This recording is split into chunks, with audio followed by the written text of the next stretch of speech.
सिर्फ टैलेंट, ना कास्ट, ना जाति, ना जेंडर, ना रीजन, ना रंग, कुछ नहीं। इंडिया में सबसे पहले क्या पूछेंगे? कास्ट। किसी को क्या पता था कि इसने जो आज ये कॉन्सेप्ट दिया है ये किसी दिन एक हकीकत में बदल जाएगा और पाकिस्तान एक नेशन बन जाएगा और बना, मुसलमानों का देश बना। और कितना शानदार, हर मुसलमान के पास मर्सिडीज है वहां। Sigmund Freud, Albert Einstein, Karl Marx, ये सब ज्यूज है। अगले शताब्दी की जो 20वीं शताब्दी की एनर्जी वो है ऑयल। है कहाँ? बोले अरब वर्ल्ड में।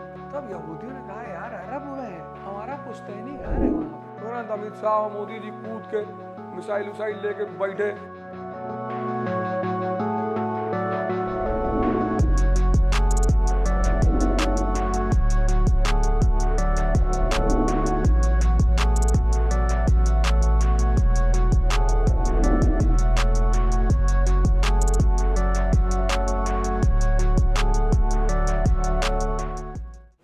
अब दुनिया में जब भी लड़ाई होती है, वॉर, और शुरू से हुई है पैलेओलिथिक एज से, इसलिए हिस्ट्री का स्टूडेंट वॉर के अगेंस्ट में कभी नहीं बोलेगा। इंटरनेशनल प्लेटफॉर्म पे वो क्या बोलेगा कि वॉर इज अगेंस्ट ह्यूमैनिटी, पर अंदर ही अंदर वो वॉर की तैयारी करेगा, क्योंकि वॉर होना ही है। किस लिए होना है? उसके लिए इकोनॉमी का एक नियम है, लिमिटेड रिसोर्सेस, अनलिमिटेड एस्पिरेशंस। इसीलिए वॉर इस धरती पर हमेशा होगा। इस दुनिया में लिमिटेड रिसोर्सेस है और अनलिमिटेड एस्पिरेशंस है, इसलिए war is a destiny of this earth. होनी ही होनी है, उसे तो कोई रोक ही नहीं सकता। जहां रिसोर्स होगी वहां वॉर होगा। अब वॉर होना है तो कोई भी कम्युनिटी पावरफुल बनती कैसे? जो उस रिसोर्स पर कब्जा कर लेती है। वो दो चीजों से बनती है, एक बनती है एजुकेशन से और एक बनती है टेक्नोलॉजी से। ये दो चीजें किसी कम्युनिटी को बहुत पावरफुल बनाते हैं, किसी कंट्री को बहुत पावरफुल बनाते हैं। अमेज़न के जो फॉरेस्ट हैं उसमें कई सारे ट्राइबल्स रहते हैं। उसमें ऐसे ऐसे ट्राइब्स हैं जिन्होंने जंगलों में अपने घेरा बना रखा है। तो जैसे कोई दूसरी ट्राइब उस घेरे के अंदर आने की कोशिश करती है, वॉर शुरू हो जाता और कभी कभी पूरी पूरी ट्राइब को मार डालते हैं, बच्चे, औरत, सबको। इस पर बड़ा विचार हुआ, बड़े बड़े थिंकर्स आए। रूसो जैसा थिंकर ने कहा कि पैलेओलिथिक टाइम में वॉर नहीं होता था, ये सिविलाइज्ड वर्ल्ड के समय होने लगा। ऐसा नहीं है, वॉर हमेशा से हुआ और जब तक धरती पर मानव है। अगर सिर्फ धरती में 15-20 लोग बचेंगे तब वॉर नहीं होगा। तब अनलिमिटेड रिसोर्सेस। भाई आज भारत की पॉपुलेशन 20 करोड़ हो जाए तो हिंदू मुस्लिम तनाव खत्म, ब्राह्मण दलित तनाव खत्म, सब खत्म हो जाएगा। तुम्हें क्या लगता है कि ये जो तनाव है, लोग बुरे हो गए? नहीं, लिमिटेड रिसोर्सेज है, उस लिमिटेड में सबको कब्जा चाहिए और जिसका रिसोर्स पे कब्जा होगा वो ताकतवर होगा। 1847 में सबसे पहला ऑयल रिजर्वायर मिला। कहां? पेंसिल्वेनिया में। पेंसिल्वेनिया कहां है? यूएस में। जो सबसे पहला ऑयल रिजर्वायर मिला वो यूएस में मिला 1847 में। 1860 में दूसरा रिजर्वायर मिला रोमानिया में। रोमानिया कहां है? ईस्टर्न यूरोप में। और फिर 1910 तक ये क्लियर हो गया कि दुनिया में एनर्जी का जो सबसे बड़ा भंडार है वो अरब वर्ल्ड में है, ईरान में है। और ये हुआ कि 20th सेंचुरी में वही बंदा ताकतवर होगा जिसके पास ऑयल रिजर्व पर कब्जा होगा। जैसे मगध एंशिएंट टाइम में। अब मगध क्यों ताकतवर था? क्योंकि उसका कब्जा था लोहे की खानों पे। जिसके पास भी दो चीज होगी, एक एजुकेशन, एक टेक्नोलॉजी, वो दुनिया की रिसोर्स पर कब्जा रखेगा। अब इस दरमियान बड़े बड़े ठेकेदार थे दुनिया में। ब्रिटेन एक ठेकेदार, फ्रांस एक ठेकेदार, उसी में 2-3 नए ठेकेदार पैदा हो गए। जर्मनी हो गया 1871 में, इटली हो गया ठेकेदार। ऐसे कई सारे ठेकेदार पैदा हुए। यूरोप में कई सारे ठेकेदार थे, एशिया में एक ठेकेदार पैदा हो गया, जापान। लेकिन इन सारे ठेकेदारों के बीच दुनिया के किसी एक कोने में एक ठेकेदार और पैदा हो रहा था United states of America, main land से बहुत बाहर। पढ़ेंगे वर्ल्ड हिस्ट्री में, बड़ी प्यारी कहानी है इस कंट्री की। यूनाइटेड स्टेट्स ऑफ अमेरिका, मुसलमान, हिंदू, सिख चाहे जितना गाली दें अमेरिका को, सबसे ज्यादा तो मुसलमान ही देते हैं, खैर शैतानों का मुल्क है, लेकिन सबसे ज्यादा वहीं पढ़ने जाना चाहते हैं। हमारा एक पाकिस्तानी दोस्त है, तो हमसे वहीं बोला, यूएस में बोला, इंशाअल्लाह एक दिन हम अमेरिका को तबाह कर देंगे। मैंने कहा धीरे बोल, यूनिक कंट्री में बैठा है।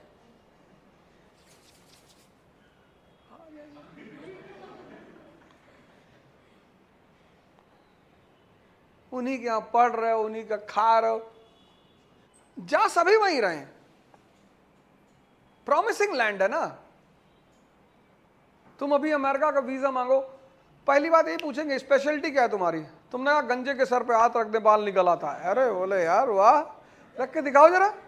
2-3 गंजा बुलाए, तुमने रखा, सबके बाल निकल आए, बुला लेंगे तुरंत, आओ। सिर्फ टैलेंट, न कास्ट, न जाति, न जेंडर, न रीजन, न रंग, कुछ नहीं, उनसे कोई मतलब नहीं। इंडिया में सबसे पहले क्या पूछेंगे? कास्ट। क्या नाम है तुम्हारा? देवेंद्र। फिर अनकंफर्टेबल हो जाएंगे, नहीं पूरा क्या लिखते हो? देवेंद्र हत्यारा। ये तो मुसलमान बीच में फारसी नाम लिखने लगे, अरबी नाम रखने लगे। पहले मुसलमान भी ऐसे ही नाम रखते थे, भारतीय नाम। तो बीच में इनको पता नहीं क्या रोग चढ़ गया है, फारसी नाम रखने लगे। काइकुवाद, यही कौन है बे काइकुवाद? और उसमें हमारी एक फेमस अदाकारा है बड़ी अच्छी सी, उन्होंने अपने बेटे का नाम रख दिया तैमूर। उनकी चॉइस है, उसमें क्या है। कोई अपने बेटे का नाम राक्षस रखे, उससे किसी को क्या लेना देना है, वो उनकी चॉइस है, रख दिया, अच्छी बात है, उसमें नहीं कोई बोल सकता। और इस कंट्री पे जो कंट्री थी, ये सब लंबरदार ठीक थे, ठेकेदार सारे ठीक थे, सब सही चल रहा था। यूएस में जो सबसे ज्यादा जमवाड़ा था वो था ज्यूज का। और ज्यूज शुरू से बिजनेस कम्युनिटी रही है। एक किताब है, नॉवेल है बड़ी प्यारी, उसका नाम है द मर्चेंट ऑफ वेनिस। पता नहीं तुमने पढ़ी कि नहीं पढ़ी। उसमें वो जो मर्चेंट है ना, वो ज्यू है।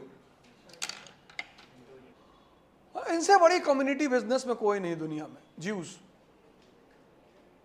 इनसे अगर तुम उधार ले लिए और वापस नहीं दिए तो तुमको मरने नहीं देंगे। ये यमराज से समझौता कर लेंगे कि अभी इतना पैसा बचा है, ले लूं तब मारना। मारवाड़ी, यहूदी, सिख, सब अच्छी बिजनेस कम्युनिटियां हैं, बिजनेस करना जानती हैं। यहूदियों को पता चला कि साहब एनर्जी अगले शताब्दी की, जो 20वीं शताब्दी की एनर्जी, वो है ऑयल। है कहां? बोले अरब वर्ल्ड में। तब यहूदियों ने कहा यार अरब में है, हमारा पुश्तैनी घर है वहां पे।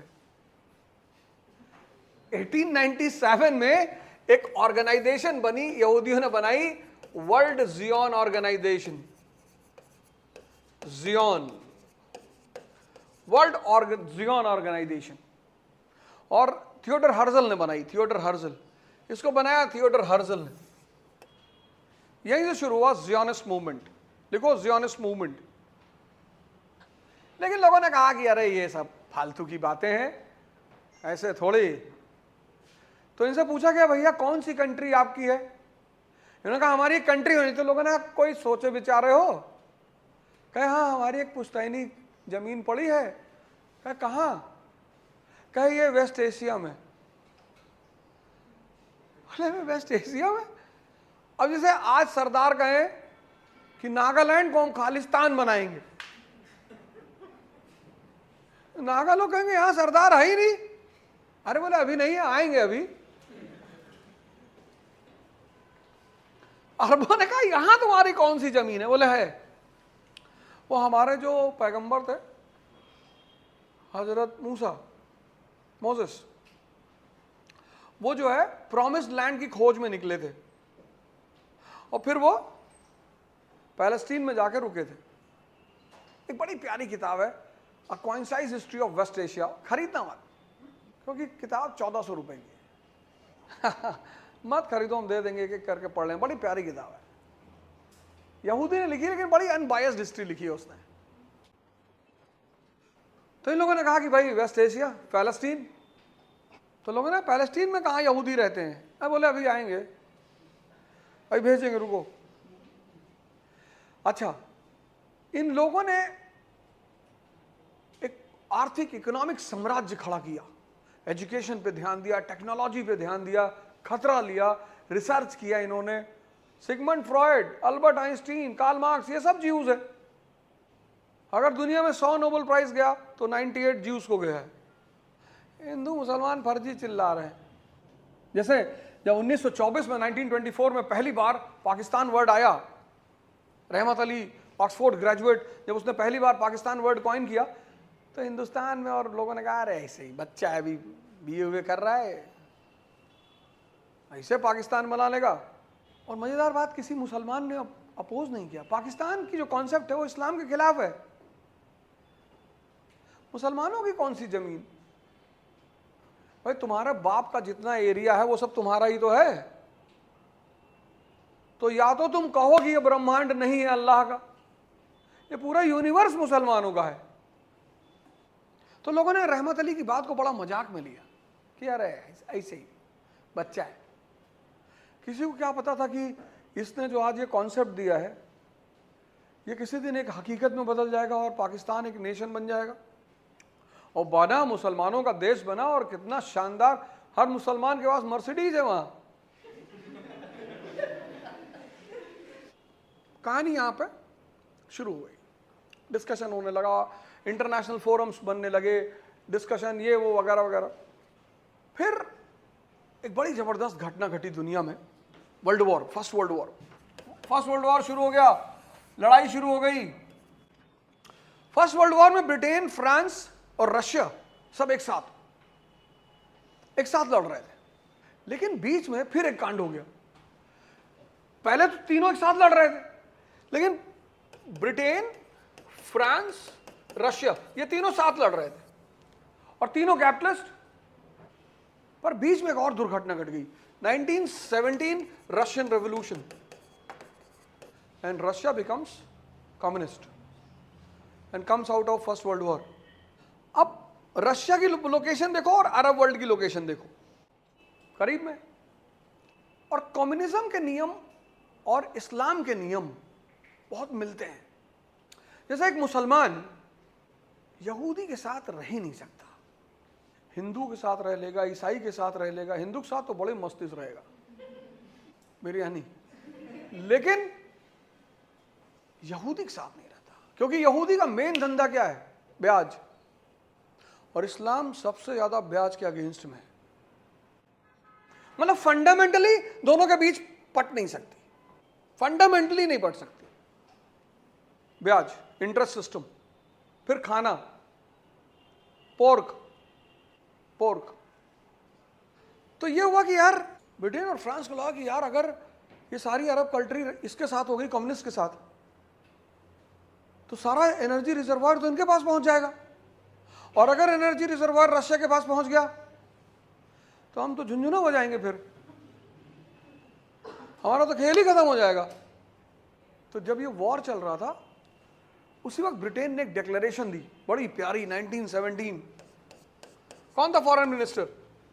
ब्रिटेन का फॉरेन मिनिस्टर कौन था 1917? पकड़े तुम। 1917 ब्रिटेन ने एक डिक्लेरेशन दी, उसको बोलते हैं Balfour declaration. Balfour declaration, he was the foreign minister of Britain, Balfour, Arthur Balfour. In this declaration, Britain said that Palestine is the homeland of Jews. अब ये बड़ी घटना थी भाई, दुनिया का जो लंबरदार है ब्रिटेन, वो कह रहा है कि हाँ यार सही बात है यार। आज की डेट में चाइना कह दे कि Kashmir is integral part of India, खत्म। भाई आज दुनिया के जो लंबरदार हैं बड़े बड़े, उसमें से एक चाइना भी है, और पड़ोसी है हमारा, वो ताकतवर पड़ोसी है। और कल अगर चाइनीज प्रेसिडेंट का स्टेटमेंट आ जाए, यो we are absolutely sorry and Kashmir is integral part of India, खत्म। वो कश्मीर में जितने सेपरेटिस्ट है सब कहेंगे भैया जय श्री राम। तुम तभी तक बोल सकते हो अगेंस्ट में जब तक कोई पावरफुल आदमी तुम्हारे पीछे खड़ा हुआ है, वरना कोई सेपरेटिस्ट हैं, उनके पीछे कोई ताकत होगी, फंड देती होगी, मॉरल सपोर्ट की चिंता मत करना, इंटरनेशनल मुद्दे गरमा के रखेंगे, कश्मीर तुम्हारा है। बिना बैकिंग के अगर कोई आवाज उठा रहा है तो पागल है। अब दलाई लामा बेचारे नॉन वायलेंस, उनको कोई सपोर्ट ही नहीं करता, किस लिए करे। अभी कल अगर वहां ऑयल निकल आए तिब्बत में और ये हो जाए कि भैया तिब्बत में अगले 1000 साल का ऑयल पड़ा हुआ है, तुरंत अमेरिका कहेगा यूएन में कि we have to repent, why we did not support Dalai Lama, the representative of God on earth. Modi ji तुरंत ताव में आ जाएंगे खटाक से कि भाई यूएस कह रहा है, तो फ्रांस का स्टेटमेंट आ गया, नाटो का स्टेटमेंट आ गया कि we on humanitarian grounds and to protect the humanitarian aspect in the world and democracy, we all side with Dalai Lama. तुरंत अमित शाह मोदी जी कूद के मिसाइल लेके बैठे हीरो होंडा स्प्लेंडर पर सीधे लाहौर की तरफ भाग रही। अब बोलो, तो 1897 में जो बात कही थी वो इंटरनेशनली एक्सेप्टेड हो गई कि yes, Palestine is the homeland of Jews. International community के जो बड़े नंबरदार है उन्होंने मान लिया कि करेक्ट सही कह रहे थे तुम लोग, हम भी खोजे, हमारे यहाँ भी किताब रखा हुआ है, सही कह रहे थे, तुम्हारा पुरखा लोग उधर ही रहता था। अरे यहूदी बोले इतना मत बताओ। तो यहां पर एक बात कंफर्म हो गई कि भैया इंटरनेशनल कम्युनिटी के नंबरदार का एक्सेप्टेंस मिल गया। किसका? ब्रिटेन का। और ब्रिटेन के बारे में 1917 में कहा जाता था कि the sun never sets in British empire. फिर अरब के लोगों ने कहा कि भैया वो सब तो ठीक है लेकिन यहां यहूदी कोई है नहीं। हाँ बोले आ रहे ना, भेजेंगे अभी।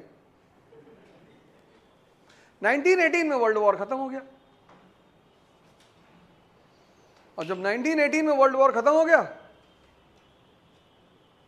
तो 1920 में एक ट्रीटी हुई, treaty of Sèvres and between allied powers and Turkey, Britain and Turkey, allied powers and Turkey, and Britain took away West Asia from Turkey. Britain ने क्या किया? टर्की से क्या ले लिया? वेस्ट एशिया ले लिया। फिर इन लोगों ने क्या किया? ब्रिटेन और फ्रांस ने वेस्ट एशिया को under mandate system, Britain and France under mandate system divided West Asia among them, आपस में बांट लिया। तो फ्रांस को मिला सीरिया, ब्रिटेन को मिला इराक, पैलेस्टीन, ये सब ब्रिटेन को मिला, और फ्रांस को मिला सीरिया कि तुम इसको संभालो, हम ये संभालते हैं। तो पैलेस्टीन किसके प्रोटेक्शन में आया? ब्रिटेन के। And here Britain started giving land on lease to Jews, and this was the beginning of the entry of Jews in Palestine. कहानी की बैकग्राउंड क्या है? एनर्जी। क्या? ऑयल। जिस दिन वेस्ट एशिया में ऑयल खत्म हो जाएगा यहूदी वापस चले आएंगे कि गलती से भैया वो किताब गलत थी, हम लोग का ओरिजिनल घर तो यूएस ही है, सॉरी।